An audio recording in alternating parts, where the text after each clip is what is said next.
नमस्कार, मैं संजय कुमार पीजीटी हिंदी आज आपके समक्ष एनसीईआरटी कक्षा 8 हिंदी की पाठ्य पुस्तक वसंत भाग 3 के पाठ 12 सुदामा चरित को लेकर प्रस्तुत हूं और इसके कवि हैं नरोत्तम दास।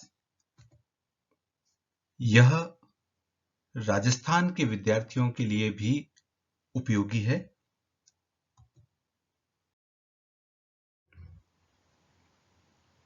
सबसे पहले इस कविता के मूल भाव को समझते हैं। सुदामा द्वारा अपने मित्र श्री कृष्ण से कुछ मदद की आशा में द्वारका पहुंचना और द्वारपाल द्वारा इसकी सूचना कृष्ण को देना। जैसे ही द्वारपाल द्वारा कृष्ण को सूचना मिलती है, श्री कृष्ण चले आते हैं और सुदामा की दीन दशा देखकर श्री कृष्ण का दुखी होना और आंसुओं से सुदामा के पैर धोना, यानी श्री कृष्ण इतने दुखी हो जाते हैं कि उनके आंसुओं से ही वह उनके सुदामा के पैर धो देते हैं। श्री कृष्ण द्वारा सुदामा की पोटली में भाभी यानी सुदामा की पत्नी द्वारा प्रेम पूर्वक दिए गए चावलों को सुदामा से पाने की कोशिश करना, द्वारका से खाली हाथ विदाई पर सुदामा द्वारा मन ही मन श्री कृष्ण पर खींचना, अपने गांव लौटने पर द्वारका जैसा वैभव, धन संपदा, महल, हाथी घोड़े देखकर सुदामा का भ्रम में पड़ जाना और श्री कृष्ण द्वारा सुदामा को भी स्वयं जैसा संपन्न बना देना और श्री कृष्ण की महिमा का बखान करना, ये इस कविता का मूल भाव है।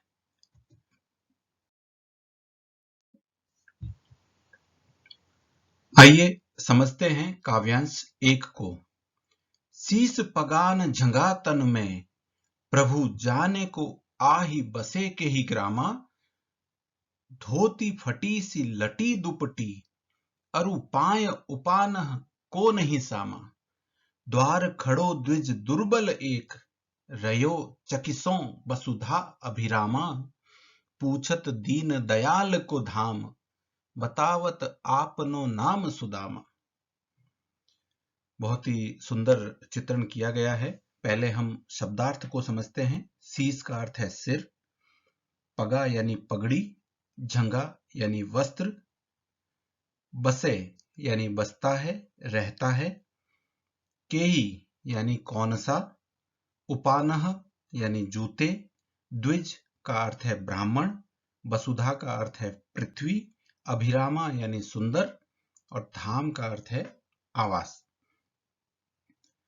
सुदामा अपने बचपन के मित्र श्री कृष्ण से कुछ मदद की आशा में द्वारका पहुंचकर वहां की चकाचौंध देखकर आश्चर्यचकित हो जाते हैं।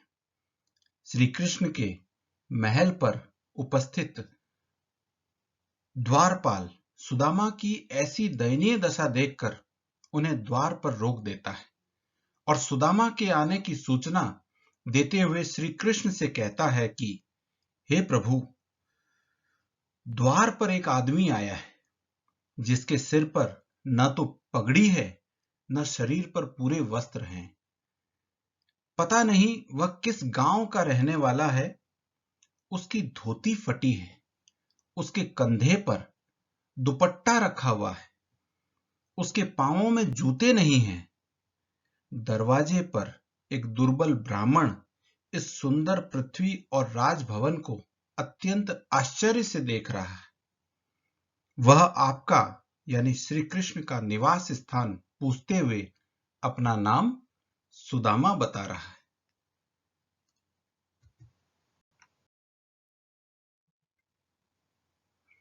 काव्यांश 2। ऐसे बेहाल बिवाइन सो, पग कंटक जाल लगे पुनि जोए, हाय महादुख पायो सखा, तुम आए इते न किते दिन खोए, देखी सुदामा की दीन दशा, करुणा करके करुणा निधि रोए, पानी परात को हाथ छुयो नहीं, नैनन के जल सो पग धोए। यहाँ बेहाल का अर्थ है बुरे हाल, बिवाइन यानी फटी एड़ियां, कंटक यानी कांटे, पुनि यानी पुनः दोबारा, जोए यानी देखना, इते यानी यहां, किते यानी कितने, करुणा निधि यानी दया के सागर अर्थात श्री कृष्ण। परात का अर्थ होता है कि वह एक थाली की तरह का एक बड़ा और गहरा बर्तन होता है जो सामान्यतः घरों में यूज होता है, प्रयोग में आता है। नैनन के जल यानी आंसू। अब इसके अर्थ को समझते हैं। श्री कृष्ण ने सुदामा को अपने सिंहासन पर बिठाया और उनके पैरों को धोने के लिए परात में पानी भर लाए। श्री कृष्ण ने जब सुदामा के पैरों को धोने के लिए हाथ लगाया तो देखा कि उनकी एड़ियां फटी हुई हैं। जैसा शुरू में कहा गया है, ऐसे बेहाल बिवाइन सो पग कंटक जाल लगे पुनि जोए। तो उनकी एड़ियां फटी हैं, पैरों के तलवे में जगह जगह कांटे चुभे हैं। ऐसा लगता है जैसे पैरों में कांटों का जाल बिछा है। उनकी यह दशा देखकर श्री कृष्ण ने अत्यंत दुखी होकर कहा, जैसा यहां पर कहा गया है, हाय महा दुख पायो सखा। तो ऐसे ही वो कहते हैं कि हे मित्र, तुमने बहुत दुख उठाए हैं, तुम यहां अब तक क्यों नहीं आए? तुमने कितने दिन अर्थात बहुत दिन खो दिए। और सुदामा की ऐसी दीन दशा, कष्टकारी दशा देखकर करुणानिधि श्री कृष्ण द्रवित होकर रो उठे। और ऐसे में क्या होता है कि श्री कृष्ण के रोने से उनकी आंखों से इतने आंसू गिरे कि सुदामा के पैरों को धोने के लिए उन्हें परात के पानी को हाथ नहीं लगाना पड़ा। अर्थात श्री कृष्ण ने अपनी आंखों से गिरते हुए आंसुओं से अपने मित्र सुदामा के पैरों को धोया।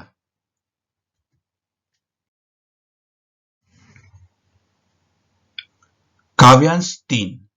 कछु भाभी हमको दियो, सो तुम काहे न देत। चापी पोटरी कांख में, रहे कहो के ही हेतु।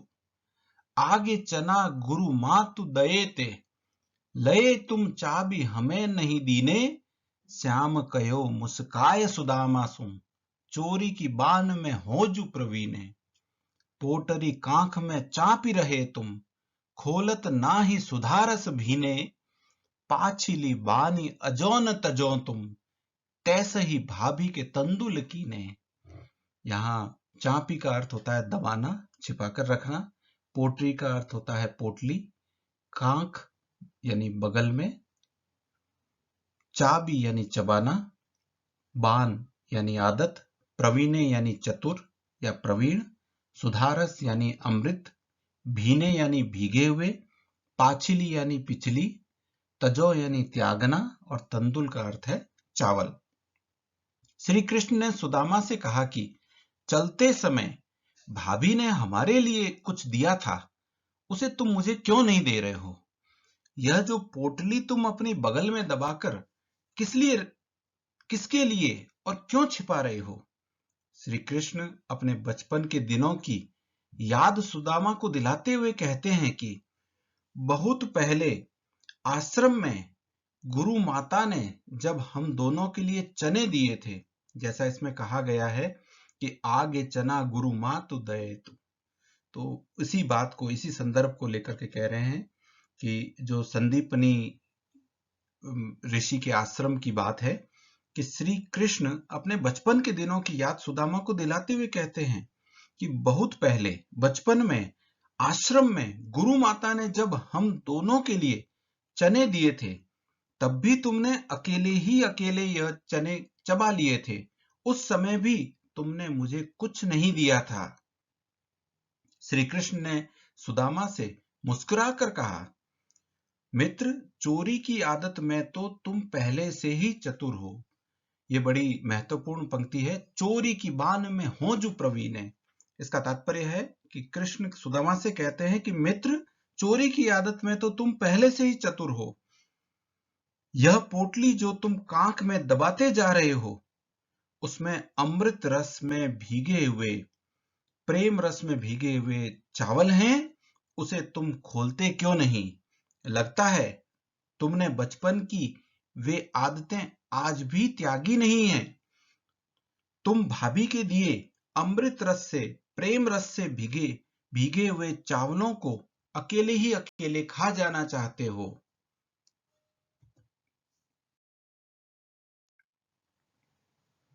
काव्यांश 4। वह पुलकनी, वह उठी मिलनी, वह आदर की बात, वह पटवनी गोपाल की, कछु न जानी जात। घर घर कर ओढ़त फिरे, तनक दही के काज, कहा भयो जो अब भयो, हरि को राज समाज। हों आवत नाही हुते हुतो, वाही पठियो ठेली, अब कहीं हो समुझाए के, बहुधन धरो सकेली। यहाँ पुलकनी का अर्थ होता है खुशी, पटवनी का अर्थ होता है विदाई, जात यानी जाति, कर यानी हाथ, ओढ़त यानी फैलाना, भयो का अर्थ है हुआ, पठ्यो का अर्थ है भेजा, ठेली यानी बलपूर्वक, धरो यानी रखना, सकेली का अर्थ है संभाल कर। सुदामा अपने गांव जाते समय, अब ये विदाई की बात है कि कृष्ण के महल से वापस विदा हो गए हैं सुदामा, और सुदामा की क्या मनोदशा है उसकी बात है। सुदामा अपने गांव जाते समय यह सोच रहे हैं कि श्री कृष्ण उसे देखकर बहुत खुश हुए, वे उनसे मिलने आए। द्वारका में उनके आदर सत्कार में कोई कमी न की, मगर जब मेरी विदाई का समय आया, जैसे उन्होंने कहा वह पटवनी गोपाल की कछु न जानी जात, कि मगर जब मेरी विदाई का समय आया तो उन्होंने मुझे कुछ भी नहीं दिया। और वो आगे कहते हैं कि उन्होंने मेरी जाति का विचार भी नहीं किया, अर्थात उन्होंने यह भी नहीं सोचा कि किसी ब्राह्मण को खाली हाथ नहीं जाने देना चाहिए। अब वे द्वारिका के राजा बन गए हैं, तो क्या हुआ? है तो वही कृष्ण जो घर घर जाकर थोड़े से दही के लिए हाथ फैलाते थे, जैसा इसमें लिखा है, घर घर कर ओढ़त फिरे, तनक दही के काज। और आगे वो कहते हैं कि वैसे भी मैं भला कब आने वाला था, वह तो उसने, यानी मेरी पत्नी ने, यानी सुदामा की पत्नी ने, वो कहते हैं कि वह तो मेरी पत्नी ने मुझे जबरदस्ती द्वारका भेज दिया था। अब घर जाकर पत्नी को समझाऊंगा कि वह कृष्ण द्वारा प्रदान की गई अपार संपत्ति को संभाल कर रखे। यहाँ पर उन्होंने यह व्यंग्य में यह बात कही है, क्योंकि उन्हें विदाई के समय श्री कृष्ण ने कुछ भी नहीं दिया था। इस प्रकार वे मन ही मन श्री कृष्ण के व्यवहार पर खींच रहे थे।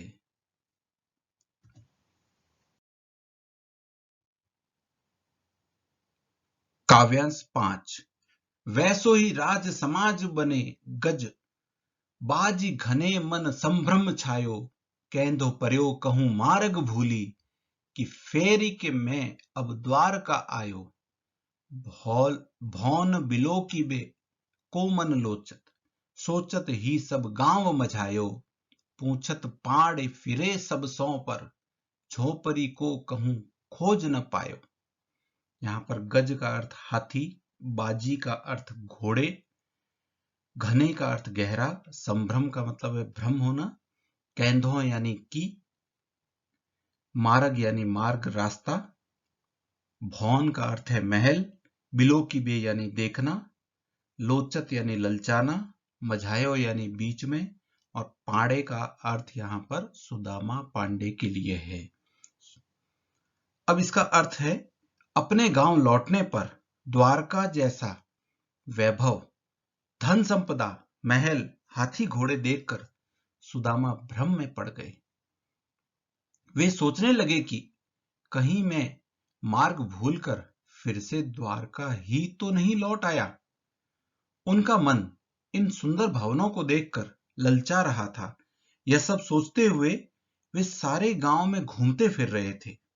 सुदामा पांडे सबसे अपनी झोंपड़ी के बारे में भी पूछ रहे थे, लेकिन उन्हें उनकी झोंपड़ी कहीं न दिखी।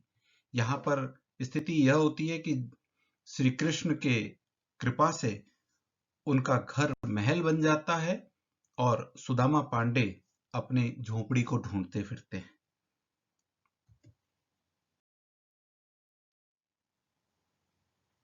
काव्यांश 6। कै वह टूटी सी छानी हती, कह कंचन के अब धाम सुहावत, कै पग में पनहीन हती, कह ले गजराज हु ठाड़े महावत, भूमि कठोर पे रात कटे, कह कोमल सेज पे नींद न आवत, कै जुरतो नहीं कोद सवा, प्रभु के परताप ते दाख न भावत। यहाँ पर छानी का अर्थ झोपड़ी, कंचन का अर्थ सोना, सुहावत यानी सुशोभित, पनही यानी जूते, गजराजहू यानी हाथी, ठाड़े यानी खड़े, कोदो समा यानी सस्ता मोटा अन्न, परताप यानी कृपा, दाख यानी किशमिश। सुदामा अब तक गरीबी में जीवन गुजार रहे थे, किंतु द्वारका से लौटने के पश्चात उनकी स्थिति बदल चुकी है। श्री कृष्ण ने उन्हें स्वयं जैसा संपन्न बना दिया। टूटी झोंपड़ी की जगह आज सुदामा के पास सोने का महल है। कै वह टूटी सी छानी हती, कह कंचन के अब धाम सुहावत, कि अब तो सोने के महल सुशोभित हो रहे हैं। और कल तक जूतियों के बिना नंगे पांव रहने वाले सुदामा के द्वार पर आज हाथी लिए महावत खड़ा है। कल तक जो कठोर धरती पर यूं ही सोने को विवश थे, आज उनके बिस्तर, कोमल बिस्तर पर उन्हें नींद नहीं आ रही है। अब तक किसी प्रकार सस्ते मोटे अन्न के सहारे जीवन काटने वाले सुदामा के पास आज श्री कृष्ण की कृपा से किशमिश आदि सूखे मेवों की कमी न थी और उन्हें वे भी अच्छे नहीं लग रहे थे। ऐसी श्री कृष्ण की उन पर कृपा हुई।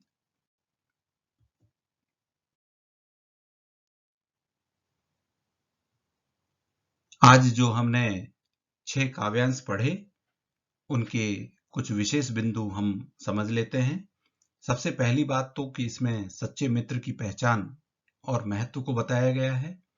इसमें ब्रज भाषा का सुंदर प्रयोग किया गया है, सवैया छंद का सुंदर प्रयोग है और अतिशयोक्ति अलंकार का वर्णन है। अतिशयोक्ति अलंकार का तात्पर्य होता है कि जब किसी बात का बहुत बढ़ा चढ़ाकर वर्णन किया जाता है तो अतिशयोक्ति अलंकार होता है।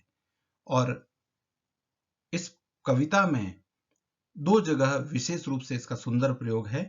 पानी परात को हाथ छुयो नहीं, नैनन के जलसों पग धोए। मतलब परात में जो पानी है उसको हाथ लगाया नहीं और आंखों के आंसुओं से ही उन्होंने पांव धो दिए। और दूसरा है कै वह टूटी सी छानी हती, कह कंचन के अब धाम सुहावत, कि जहां टूटी सी झोपड़ी थी वहां अब सोने का महल है। तो ये अतिशयोक्ति अलंकार है।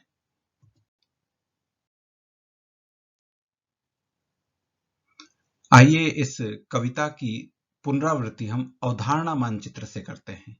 इसमें सुदामा द्वारा अपने मित्र श्री कृष्ण की मदद की आशा में, उनसे मदद पाने की आशा में द्वारका पहुंचना और सुदामा की दीन दशा देखकर श्री कृष्ण का दुखी होना और आंसुओं से सुदामा के पैर धोना।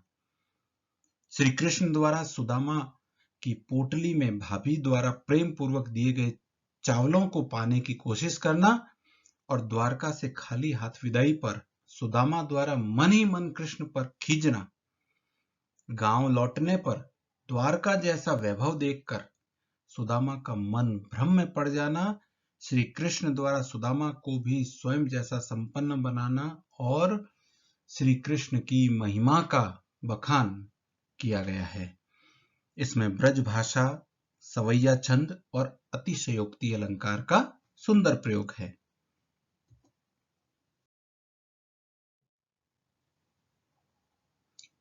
आशा है आपको सुदामा चरित पाठ समझ में आया होगा।